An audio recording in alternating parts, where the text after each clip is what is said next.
la vache au taureau. À l'aube, à l'heure exquise où l'âme du sureau baise au bord des marais la tristesse du saule, Jeanne, pieds et bras nus, l'aiguillon sur l'épaule, conduit par le chemin, sa génisse au taureau.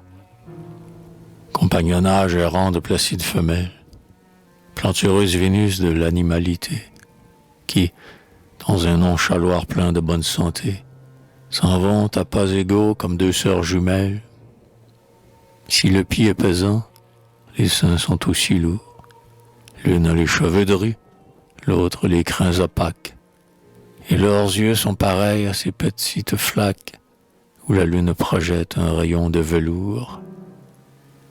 Aussi, rocs et buissons, les chênes et les chaumes semblent leur dire, émus de cette humble union, qu'en ces jours c'est la fête et la communion, des formes, des clartés, des bruits et des arômes.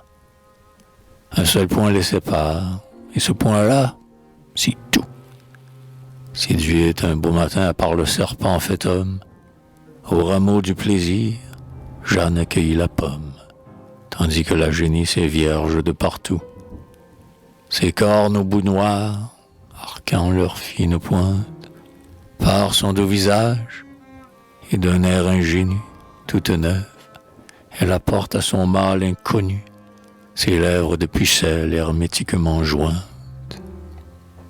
Elles s'en vont ainsi le long des églantiers, où l'aurore a pleuré son déluge de perles, et le vol des pivers, des margots et des merles, les effleure, les suit par-dessus les sentiers. Bientôt, sur leur trajet, la brise encore moite embaume son murmure et chauffe son soupir.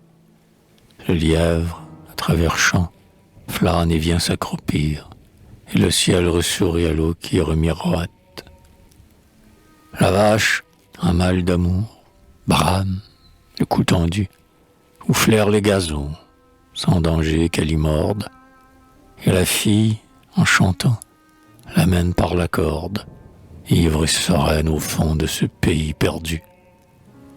Soudain, par la venelle où marquent les fers d'âne, et jonché au milieu de crottes de moutons, on vient à sa rencontre, et vite, Jeanneton reconnaît le beau gars pour qui son cœur se donne. Ils sont rendus.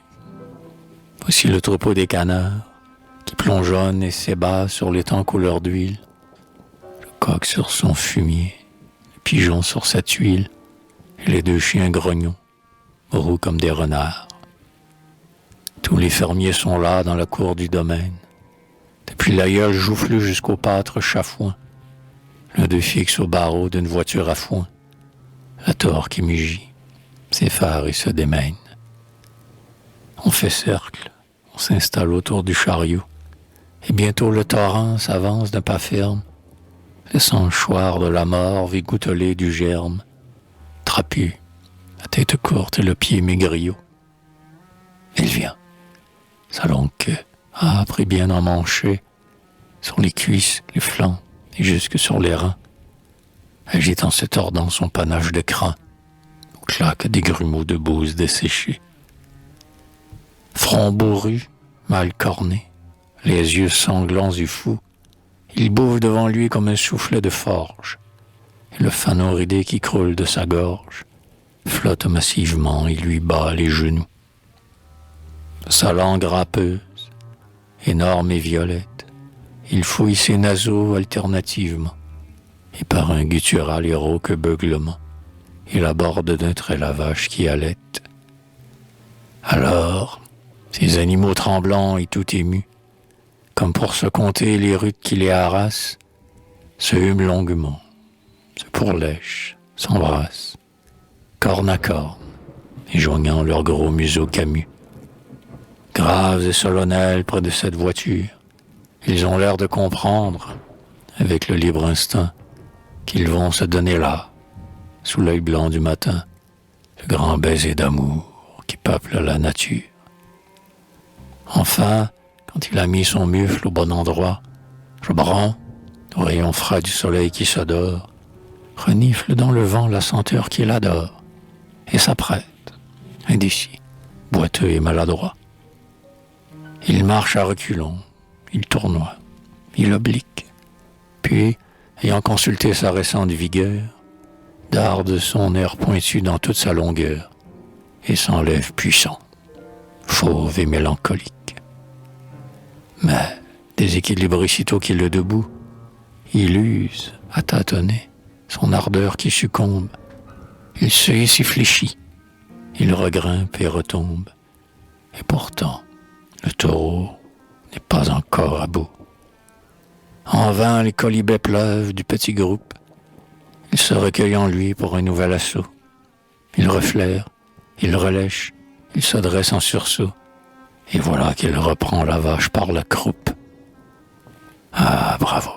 Cette fois, la saillie a porté. Certes, il n'est pas besoin que le veau recommence. Il a, d'un jet suprême, engouffré sa semence, jusque dans le fin fond de la maternité.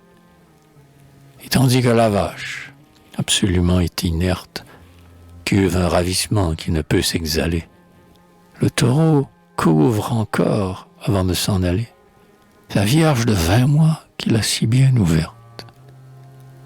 Or, Jeanne et son galant surveillés par les vieux, ayant vu tout cela sans pouvoir rien se dire, échangent à l'envi les baisers du sourire et les attouchements des gestes et des yeux. Puis, le désir mouillant leurs prunelles flambantes, pleines de longs regards coulés en tapinois, tous deux ont convenu, par un signal sournois, de se voir aujourd'hui, juste à la nuit tombante. Mais, avec le départ du maître en cheveux blancs, finit cette humble scène aux acteurs si nature. Chacun s'en va. Le brun retourne à sa pâture. La génisse, œil mi-clos, suit la fille à pas lents. Et Jeanne s'en revient, voluptueuse et rose, en songeant que ce soir, à l'heure des crapauds, elle, bien moins niaise, et lui, bien plus dispo, sous la lune ils feront, tous deux, la même chose.